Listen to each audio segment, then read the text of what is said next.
Hello and good morning, everybody. Welcome to Friday's webinar. We have a very special treat for you today. I'm Jake. I'll be moderating this webinar today. But we have Jeremiah Farmer, the CEO, talking to us about plotting. It's going to be probably chock full of all kinds of knowledge. And I know we're going to have all kinds of questions because we do have a full house. So welcome, everybody. Just a little bit of house cleaning. Q&A box is going to be where we want you guys to use for your questions. The chat window is a good companion for that. For any other banter you guys want to do between yourselves. So use that Q&A, open it right now and get familiar with it. Start typing your questions if you got them. But I think we're going to have quite a full time here. So I'm going to turn this right over to Jeremiah. Thanks so much, Jake. All right. Well, yeah, let's get to talking about plotting, shall we? As for who the heck am I and how am I qualified to talk about plotting, I tried to brainstorm on what are my plotting qualifications. And I came up with this. My first introduction with plotting was in 1990. That was when my dad bought a pin plotter. If you want to hear a horror story about pin plotters, go ahead and ask in the Q&A box and we get to the questions at the end. I'll tell you a war story. But over the years, I have installed and configured, maintained, and serviced literally dozens of plotters for a variety of architecture and engineering firms. And then in working with Land Effects, one of the things we had to engineer was the ability to automatically translate from our layer colors to client specific layer colors. And so just getting that to work, dealing with when it didn't work, hearing all the nuances of what people needed. Over the years, I have basically heard every imaginable plotting horror story, plotting success story, and so on. And so that's why I hope you will feel I'm qualified to speak on plotting today. As for our agenda, we're going to go through this in the actual standard order of troubleshooting. So we're going to start from the hardware itself, the actual make and model of the plotter. Then we're going to look at the network configuration. Then we're going to look at the plotter drivers. Then we're going to look at the AutoCAD configuration and then the page setup, the CTB file. We will be able to briefly talk about PDFs. Note on that, we do have an entire webinar on just PDFs. So that is a better one for that. But obviously PDFs are interrelated with plotting. So of course it relates to here. But for the most part, this webinar is about plotting to a physical plotter. And then we're going to go over some basic plot troubleshooting. That's going to take us about 30 minutes here in this PowerPoint, and then we'll be able to dive into CAD for a bit and have plenty of time for questions at the end.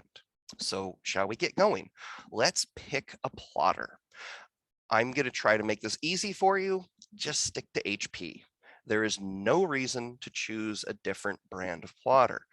They are the standard, they have the market, they have a great product line.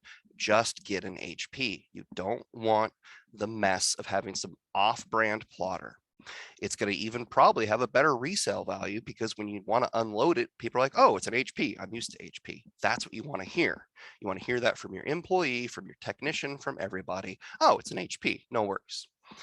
Now, I went to their website and they have a group category of CAD and graphics professional wide format printers. And these are them here.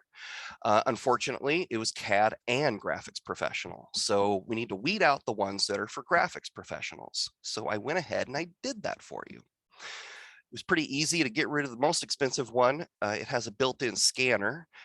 That's just, in my mind, way too much to pay for a scanner. So that's a no. These other two are dye ink printers. So that's for doing like full color posters. Well, that's not what we're doing. We still want to print in color. All of these other ones can print in color. They, in fact, all have the exact same internal print engine, the same specifications. They all have the same interface of USB, Wi-Fi, and Ethernet. They all have a sheet roller. They all accept the same types of paper, they're all exactly the same. The only thing that HP does is they artificially slow down the cheaper models. They don't include a stand at the cheap models. So you have to decide if that stand is worth $400, or if you want to fashion something, some sort of shelf that works with a sheet roller. Is that worth $400 to you? Who knows? But importantly, is there anything that the most expensive one has that the least expensive one doesn't? And the answer is no, other than the 36-inch wide. Obviously, that's the most important decision. If you need to print a 36-inch wide sheets, and you can't upgrade that after the fact. So that's going to kick you into these. But 24-inch, you're looking at that range, and it's just that's the only difference between them is stand and print speed. And then the studios are interesting in that they just look cool. That's literally the only kick here. That $300, the studio looks nice. But sometimes that plotter is, right in the middle of the office. It's effectively furniture. That's your plotter. That's worth $300 to you. Go for it. And I put a little reminder here to consider an 11x17 printer. I have always enjoyed having an 11x17 laser printer. I still don't like the wide format inkjet printers. They're just too expensive and too slow. The 11x17 laser printers are nice because they print fast. Boom, you kick out that 11x17 sheet. It's very handy, as opposed to having to walk over to the plotter, hand feed in an 11x17 sheet. And that's assuming that it's not printing some huge job for somebody else, as opposed to just an 11x17 printer, whether it's made by Epson or Brother or HP or Canon. They're all great. And they're really appropriately priced. They're just nice to have. The one thing I would mention to check on when you do look into an 11x17 printer is check the print area. I came across one, sorry, I don't remember the make and model. It had a 1.5-inch fixed margin on each side. And I was dying laughing. This is an 11-inch wide print surface, right? With 1.5-inch on each side, that's an 8-inch print surface. That's just a normal laser printer that they had unboxed to an 11x17. That should have been criminal, right? So check into that. So anyway, for the purposes of this webinar, though, I'm going to use my pretend money, and I'm going to pretend buy this HP Studio 24-inch. So it is arriving soon. How are we going to configure that to the network? Here too, I'm going to try to make it easy for you. Always, always, always hardwire a plotter to your network. Further, always assign it a static IP address. It's really unfortunate that in the quick start and the user's guide for those HP plotters, they don't indicate how important this is. As someone who's maintained many an office, oh my gosh, assign a static IP to your plotter. The whole point here is you want it to be like a trusty tractor. You kick it and it goes. You want that plotter to just simply work. Everything here is to prevent any chance of error. So you want a static IP address. It's very easy to do. There's a little control panel on the plotter. You just go to settings, network, IP address, you punch in the IP address, boom. It's that easy. Now for that 11x17 printer or a plotter that doesn't have an Ethernet port, know that that's not the end of the world. You can get something like this. I've never heard of StarTech before. Seems good. It's just a really simple Ethernet to USB print server, and it's barely 50 bucks.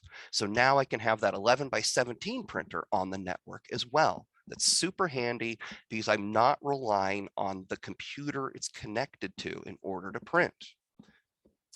But speaking of that, it is handy to have a print server at times, particularly with a lot of users, a lot of changeover of workstations. It's a little quicker to install the printer.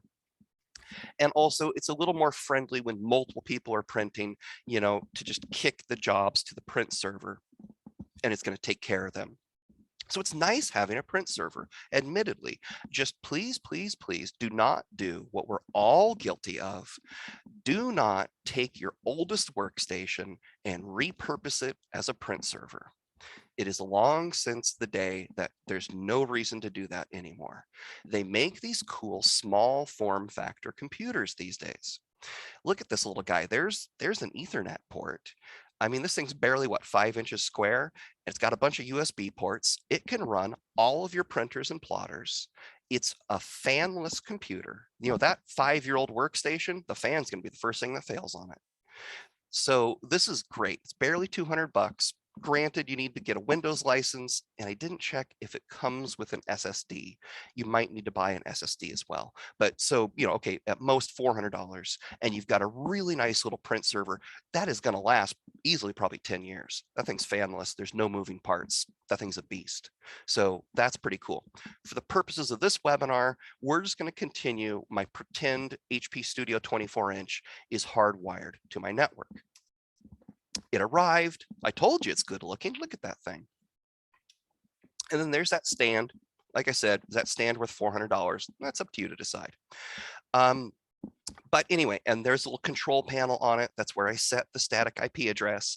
There's also a phone app that you can use to configure it, which is pretty darn handy. And of course, they've got installers like crazy, but I'm going to try to simplify this installer thing for you because we don't want to deal with all of their junky software. So let me roll you through this. First, it of course came with, I'm sure, a disk or a USB thumb drive. I'm going to throw that away. Always, always, always download fresh from their website.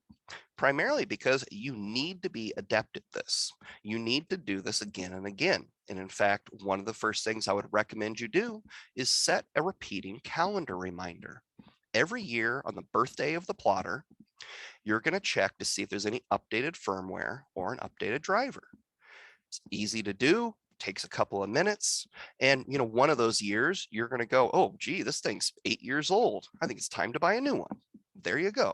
It's a very easy thing to do and keeps everything nicely maintained with the simplicity of a repeating calendar reminder. The first thing, though, I'm going to download is the firmware. And actually, I'm sure from the control panel, after I set the static IP address, I would have it print out its settings and see what firmware version it came with and see if I did need to install this firmware. But anyway, install the firmware. That's going to go quick. The main reason I'm here, though, at their website is to download the driver. And this is very common. They give me multiple options for the driver. Now, I wonder if any skilled eye out there can notice the subtle difference between these two driver options. Now, it might shock you to see these are both the exact same driver. They're both PCL3 Windows drivers. That's all these two are. They're exactly the same. One of them is the 7 meg driver itself, which is what we want to download. This one here is a 1 gig monstrosity.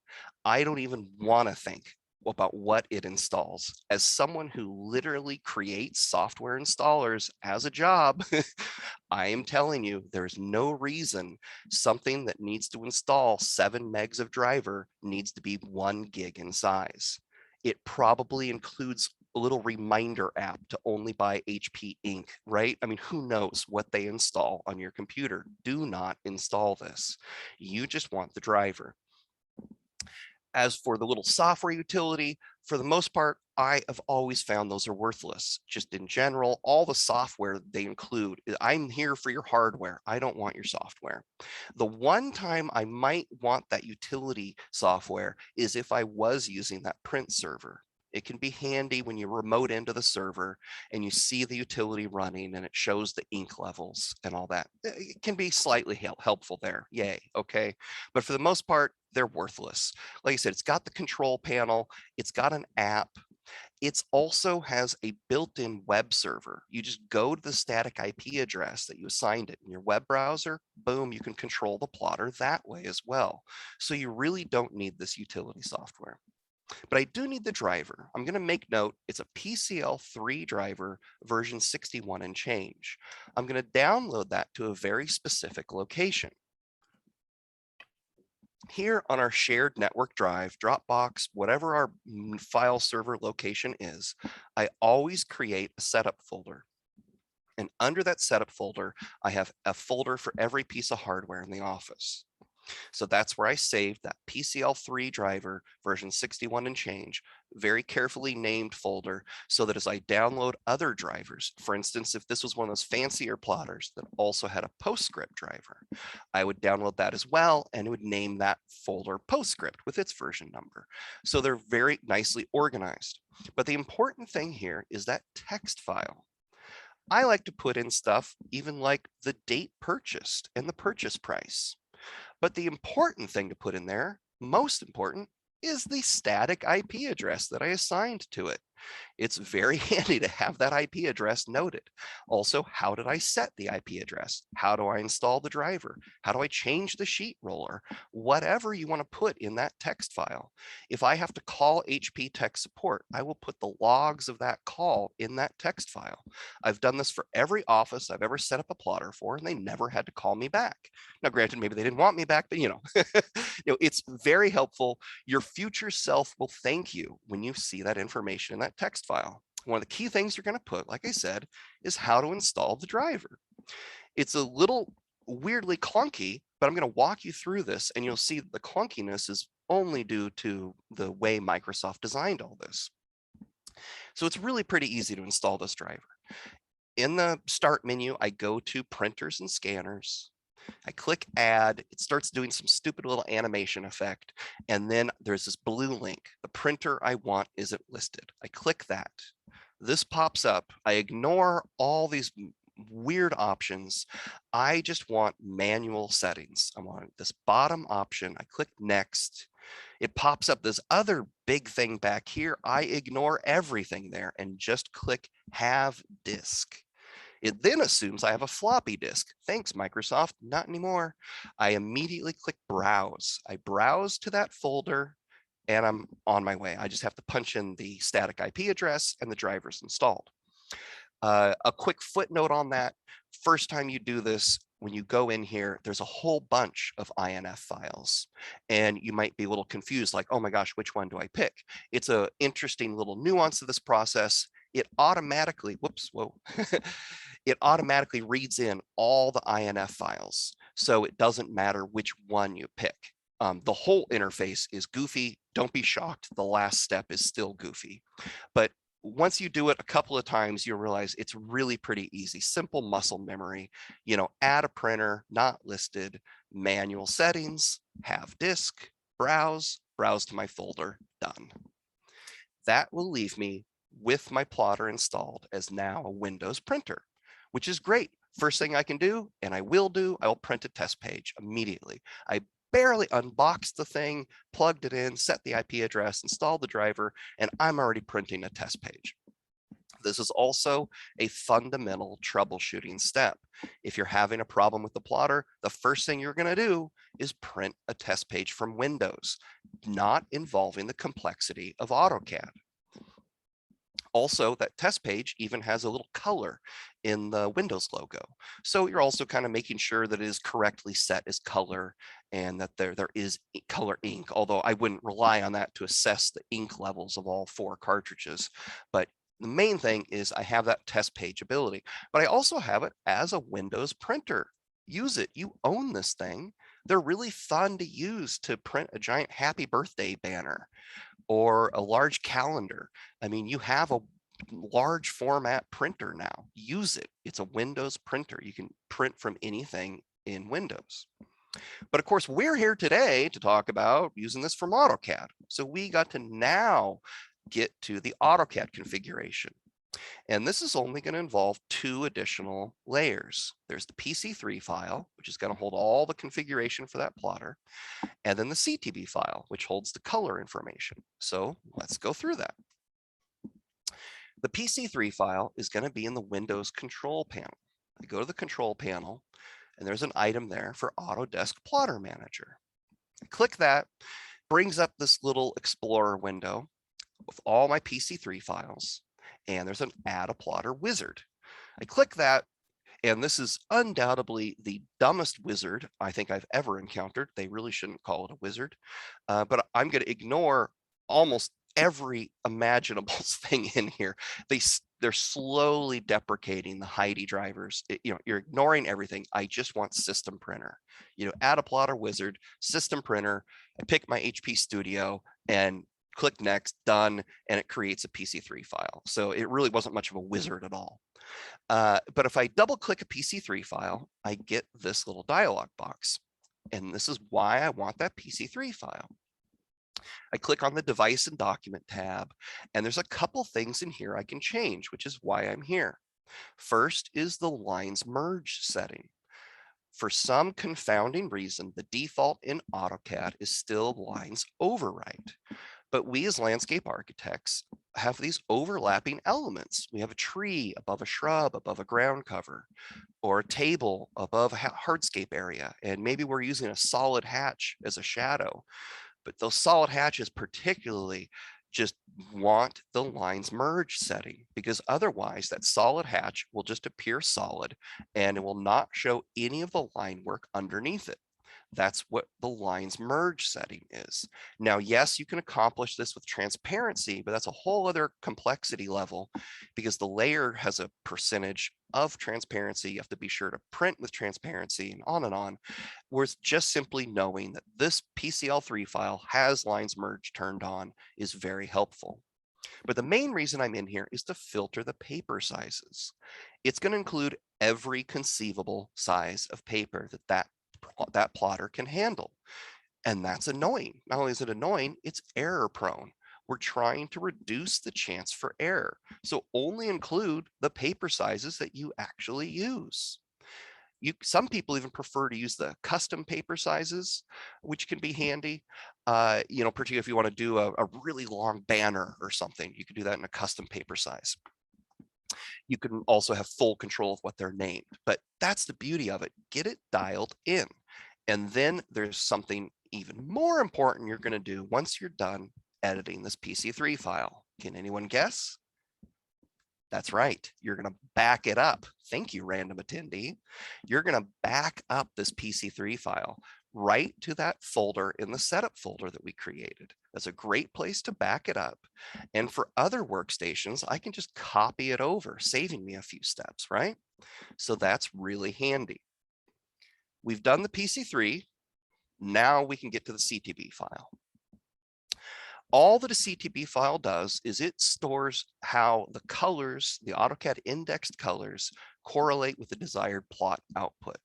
They are plotter agnostic. It's going to work with any and every plotter.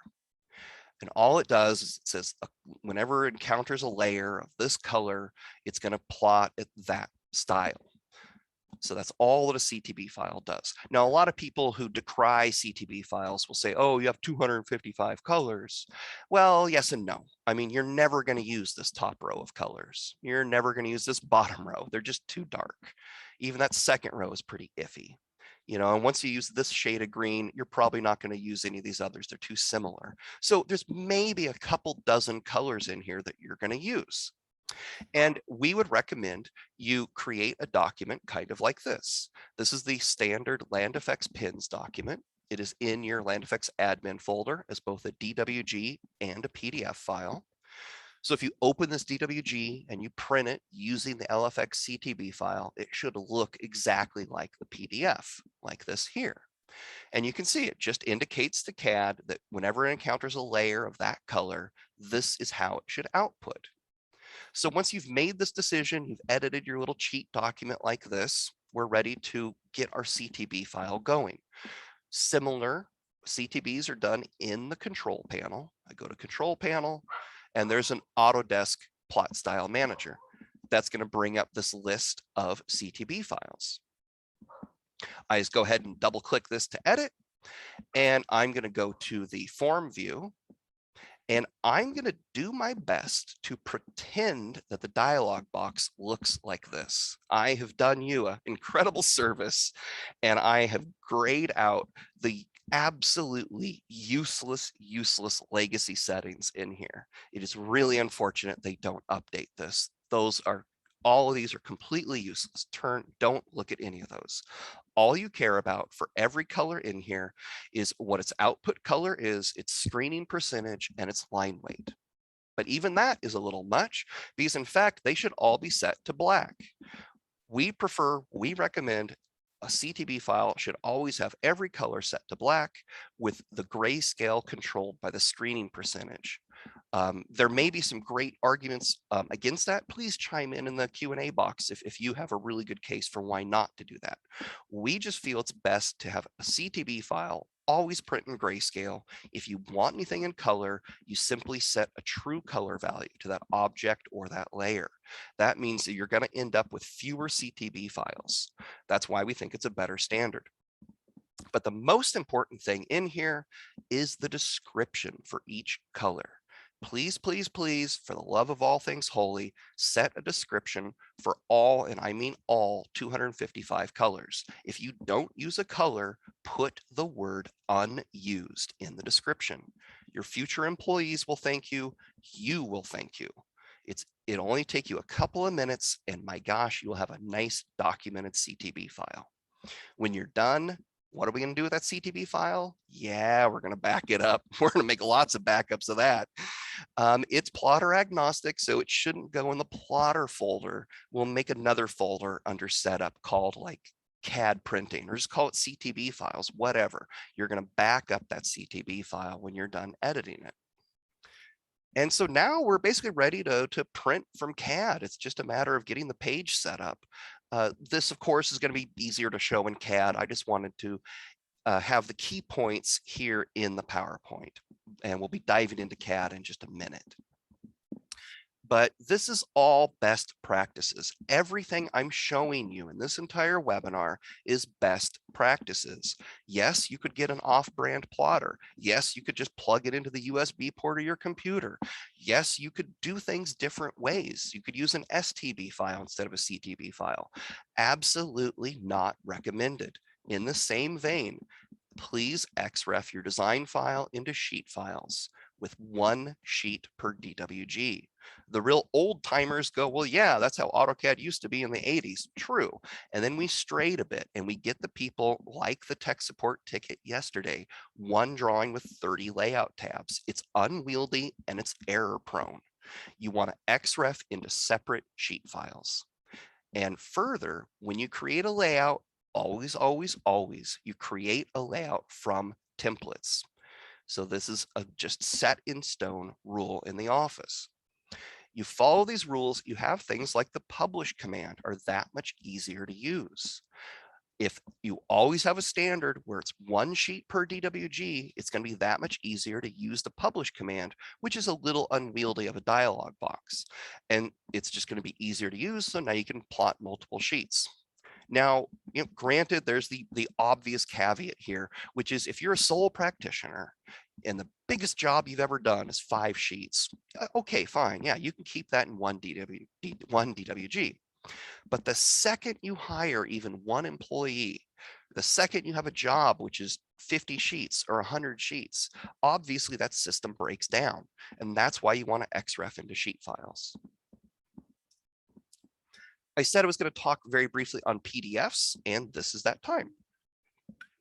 The most important point here may come as a shock to you is that we do not recommend the built-in Autodesk DWG to PDF driver or Adobe's Acrobat PDF generator, which are typically the only 2 methods of creating a PDF on your computer.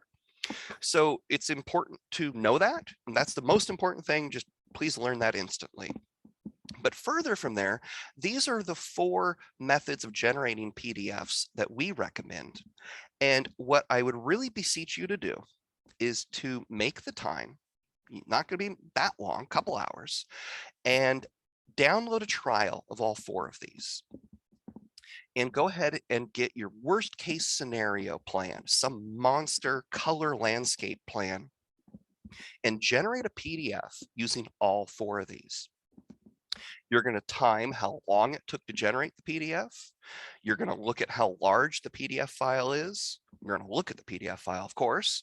And also, I think you should print it as well. And you can now compare how long it took to print and the quality of the print. You have now front loaded all of that effort. And that's all you need to do. You don't need to make a final decision, but maybe write down your notes.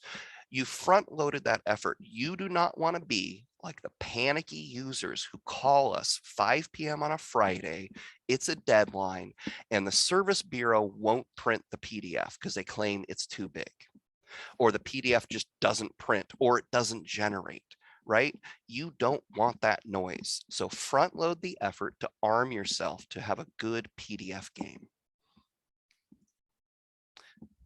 Well, we are basically at the end. We're going to talk on troubleshooting. We've got one more slide, and then we get to dive into CAD. As I mentioned, this whole webinar is structured in standard troubleshooting. So we started with the hardware itself. The first thing we did, we updated the firmware. We updated the driver. We checked the network connection. We printed a test page. That's your standard troubleshooting steps right there, not involving AutoCAD. And then we get into the AutoCAD troubleshooting. I have a couple of comments here. These two, we're immediately diving right into CAD, and I'll show these. So I don't need to belabor them, but please use XLayer when you're troubleshooting a plotting problem. I'll show you that in CAD. But also don't be afraid to create a new viewport. We have seen problems time and time again with a viewport that is the cause of a plotting issue. Just delete the viewport and recreate it, and suddenly it's better. If you are assessing a PDF, like I mentioned, print it, actually print the PDF. You know, we've had people say, oh, this PDF has weird lines in it. Well, do the lines print? You know, I mean, it could just be an artifact of the PDF, or it could be an issue with your particular PDF reader. I mean, you need to actually print the PDF to make sure that there's a problem. But also, like I said, to make sure the PDF will print. We've also heard of that problem. The most common troubleshooting mistakes that we see are people who don't realize that the plot transparency is unchecked. If they were creating that layout from a template, that wouldn't have been a problem. Or they aren't noticing there's a viewport override, and I'll be showing that and some tricks on that. Or they don't realize that it's a layer within a block. This happens quite often. Someone goes, I set the color for the tree layer, but they're still printing weird. Well, that's because you don't know how blocks work. There's layers within a block that's placed on that layer. If you were using XLayer, that wouldn't be a problem. So that being said, I get to dive into CAD right now and show those things. So I've got my landscape plan here in CAD. As I mentioned, well, my mouse is a little fruiting out, sorry. This landscape plan was XREF'd in to the sheet file. That XREF has itself an XREF of the base file. So I've XREF'd into my sheet file, and I have my one layout tab here. Like I mentioned, when I create a layout tab, we always say from template. We only create layouts from templates in this office. You have full control over what's here. Maintain it so that your employees only see what they should see, and you can name them, organize them however you wish. Very commonly, you could have one template for each client. So that way it's their preferred title block all ready to go. So I can just simply click that, and then I pick which sheet size it is for. Boom, that layout is created. It is assigned to the correct plotter. It has that plot transparency correctly checked. The viewport is on the correct layer, has the correct title block.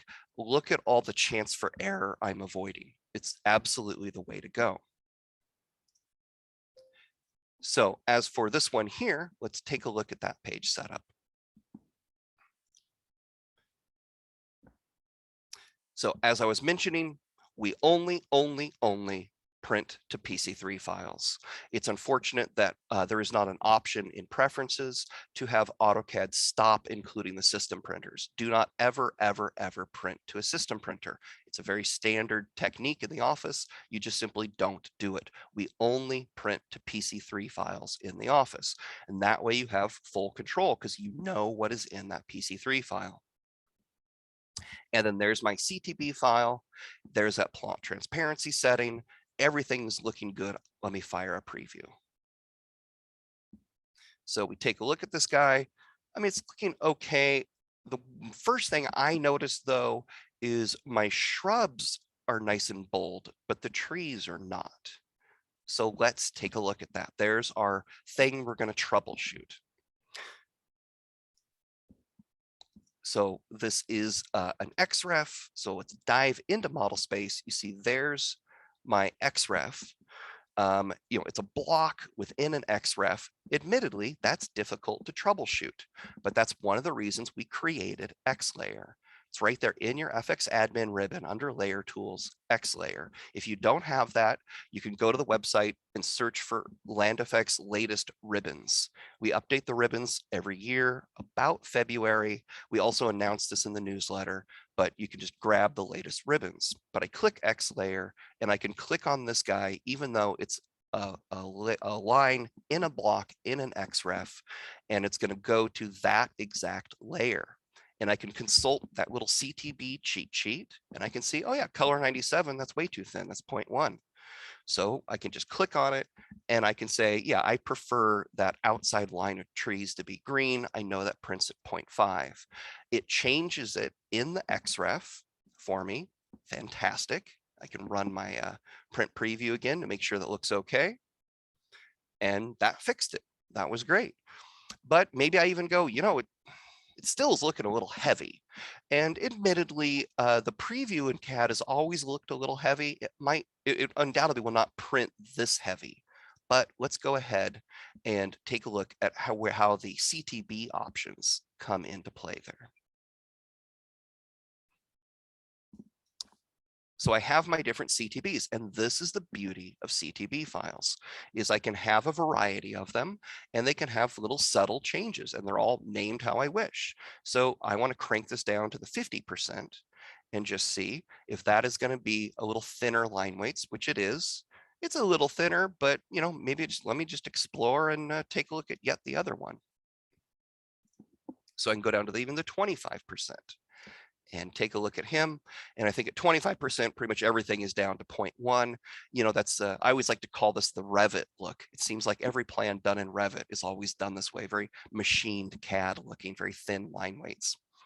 But anyway, that is the beauty of CTB files, because I can get a different look by just picking a different CTB file very easily, all controlled via the layer colors.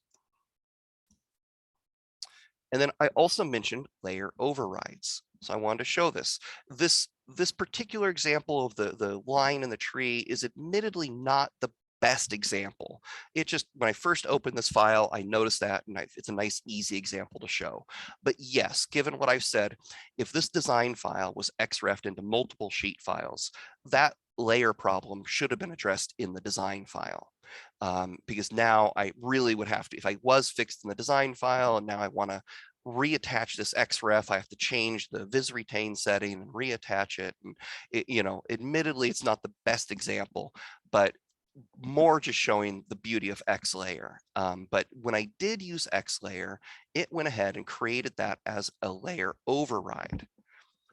And it's going to be very easy to notice here because it's a layer override. Boom, look at how it just pops right out at me. I have a layer override in effect. Now, if you don't have that, check that in your layer settings. You absolutely want that layer override color highlighting to appear. That's saved in the registry with your computer, so you only have to set that once. So that's really handy. And in fact, there's this built-in group here of XREF overrides. So that's really nice. It's yet one more reason why it's handy to XREF into sheet files. So that comes to the end of my little troubleshooting, the end of the things I have to say. So like I said, we have plenty of time for questions. Also happy to rerun through any of that configuration here in Windows. If you want to see any of those things, maybe we'll get a little CTB versus STB rap battle or something. I don't know, but let's see. We have any questions, Jake?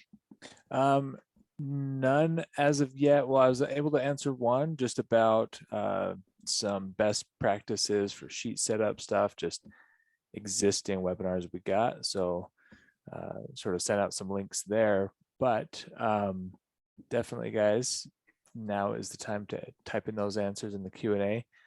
I will say, Jer, as you were describing the 25%, that is probably my favorite one from an irrigation design perspective, because you got so many little things going around that it's nice and nice and thin for what you're trying to show. But Well said. Yeah, yeah, a lot of real fine detail in an irrigation plan. Exactly. all right, so we just got one Mhm. about the CTB files and colors all black. So maybe we just go over, Mhm. maybe modify that CTB file and Mhm. show black Anything versus anything particular about it? um not specifically in this question. So Deborah, if you want to Yeah, clarify. and you can see, like I said, see how unwieldy this dialog box is. It'd be real nice if they grayed it out like I showed in the PowerPoint.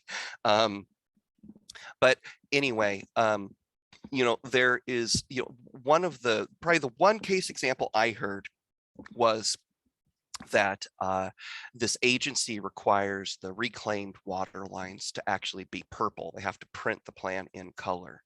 And so their style, which they liked in their office, is, they use color 6 and they set color 6 to print in purple. And, they use that for the main line and the, I guess on the lateral lines that are all set to reclaimed water. And there you go. They have those print in purple. Agreed that is certainly a way to do it. I'm just saying this CTB file, once you do that, can't be used for anything else. Now, like Jake said, that land effects 25% he's using for an irrigation plan. Someone else is just using because it works great for a print reduction, or just because of for what they're doing. It makes the CTB able to be used for more things. The better way to handle color is over here, is just simply set a true color. So I go into my layer, and I'm just going to randomly pick a layer. It doesn't matter. Let's just say let's just say this one was that piping layer, and just set a true color value to it. So boom, I get the purple that I want, and it will print in that color now. And I can still use that same CTB file. So that's why I feel that's a better standard for printing in color. But granted, the grayscale is also a little tricky because you have now the grayscale and the transparency, and dialing both of those in, particularly with things like shadows, can be a little tricky. Because you have a shadow, which is a certain color of gray, but then it's a certain percentage of transparency. But you just kind of deal with both of those. While on that subject, that reminded me of something I just kind of briefly forgot to show, which was there are these shadows here. That's that example of the layer, the lines merge setting. So you see I have a solid fill shadow here, and the elements underneath it are showing through. If this had lines overwrite and that layer was not transparent, then the other elements would not show through. So that's just why it's nice having that simple lines merge setting, because you don't always have to be so vigilant and careful with transparency settings. All right, so to go back to the plot style editor there and talk about what should be changed and how to manage it. Just touching on the description box again. So whatever color you got going on, can you just show how you actually modify that description? Yeah, and so you can see like this one, I definitely have an older one here that has the default description for these, which is lazy. I know we cleaned these up. I didn't download the new LFX 25%. This should just simply say unused. So there you go. So now, you're a future employee and you're looking, you've used all the 24 colors that you have in your office, and you're looking for another color that I can use. And, description 29, I don't know what that means, but oh, thank God I found an unused color. That easy. So now I can say, yeah, I'm going to be using this for 1.0 because we don't really have another color for 1.0. So that's a real rare situation. There we go. Now I can use it for that. So always set the description for every color. Super easy to do. Like you said, just going to rifle through these and set the description for every one. Boom. Cool. Jeff actually has a question just from the setup procedures and stuff for the drivers. Is it the same from a Windows to a Parallels Mac perspective? Is there anything different? Yeah, I mean, you would basically kind of duplicate those efforts, because I would imagine you want to be able to print to that printer from the Mac side. So you're going to set it up as a Mac printer. You're going to follow the steps for the Mac, which is going to be incredibly easier. But you're going to want to also basically duplicate those efforts then in Windows, following what I showed. There is a way with Parallels to share the printer from the Mac, or from the Mac side. I don't know, I wouldn't necessarily trust that, as a Parallels user. Just, it's one more thing that can go wrong, right? And you're now reliant on Parallels, specifically the I forget the name of the Parallels drivers in Windows, but there's that, because sometimes it updates, but that's the ability for your virtual Windows here to access the Mac clipboard, the Mac speaker and microphone, and the Mac printers and the Mac drives. And if that thing ever fails, well, then you're not going to be able to print. You're going to be troubleshooting that. So you always want to set it up here in Windows, even if Windows is virtual. And like I said, that process is I click this, I wait for it to do this ridiculous little animation. I'm like, anytime, and then I click, aha, printer is not listed. I ignore all this. I say local and which port. And like I said, I would do, it's a network port that I set that IP address, 192.168.1. Whoops. 200. That's always been my personal preference. Typically, your local network will always be 192.168, and then commonly the floor of the office that you're on. So that way, you can have 30 floors of your office. Each floor has a different subnet here, and then I like the 200 range to be printers. So, and you just set up your network. 200 is the laser printer, 201 is the wide format laser printer, 204 is the plotter, and that you just set that IP address to the plotter. And because it's not actually there, I'll just do that. But I think, yeah, see, it's still going to try and detect anyway. It's going to say it's not there, blah, blah, blah, but it's that easy. And then I just simply then browse for the plotter driver. Cool. Earl would love if you were to go over the X layer stuff again and why it's better. It shouldn't be too hard to Yeah. see the differences of why it's Well, better. But yeah. So let's try to troubleshoot a problem without X layer. I'll still stick to these plant blocks, but because let's go ahead and it's a really good one, Earl. I want to go back to the full CTB and do this preview. And just say, okay, so I ran this there, and see these guys, boy, they're just blobs, right? That's just a blob. That's horrible. So we're troubleshooting now that problem. So these guys are just printing as thick blobs. What is the issue? Okay, well, let's see here. I could go into model space. This is an XREF. I mean, I guess I could open the XREF. That sounds annoying. I could do XList. Let me try XList, and I'll click on that guy. That's helpful, isn't it? That was great. Thank you, XList. Didn't help at all, did it? I mean, what? Okay, so I can't use XList. I mean, what? I could, I guess, double click it, and I guess, which is going to open it.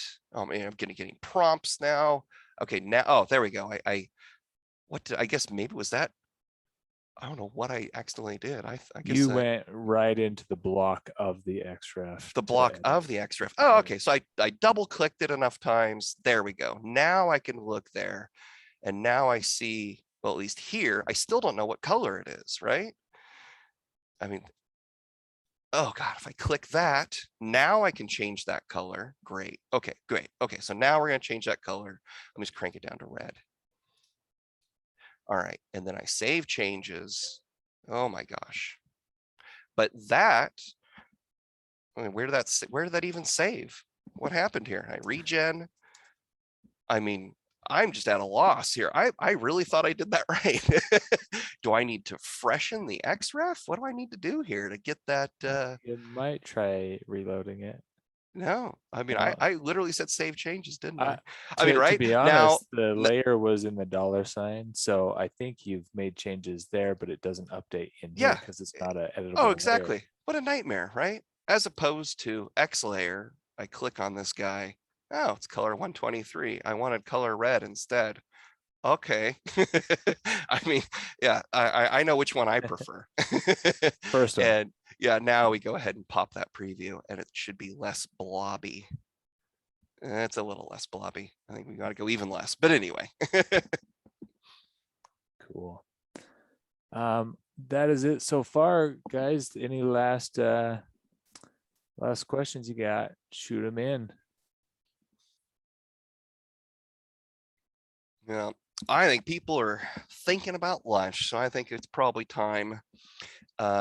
Just a reminder, of course, I guess I'll recap. Remember, we want everything best practices, bulletproof, simple, get an HP plotter, hardwire it to the network, things like that. You know, use CTB files, XREF into sheets, use XLayer, you know, it's just plotting is not something that you want to go south because it is literally the last thing you do for a deadline, isn't it?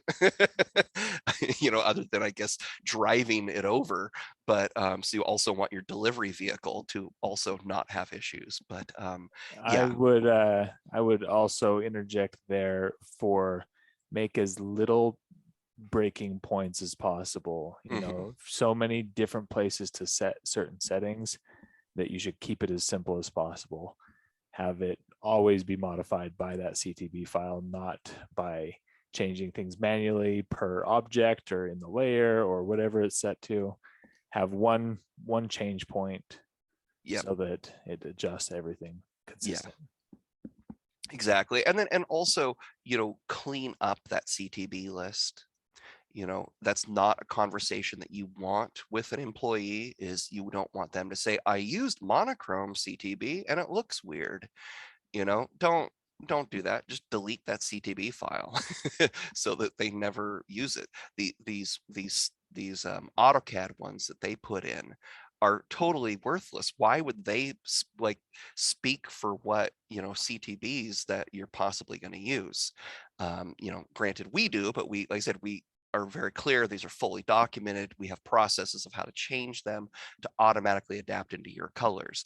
AutoCAD doesn't offer that with theirs. They have this weird smattering. Each one is wildly different with no real documentation.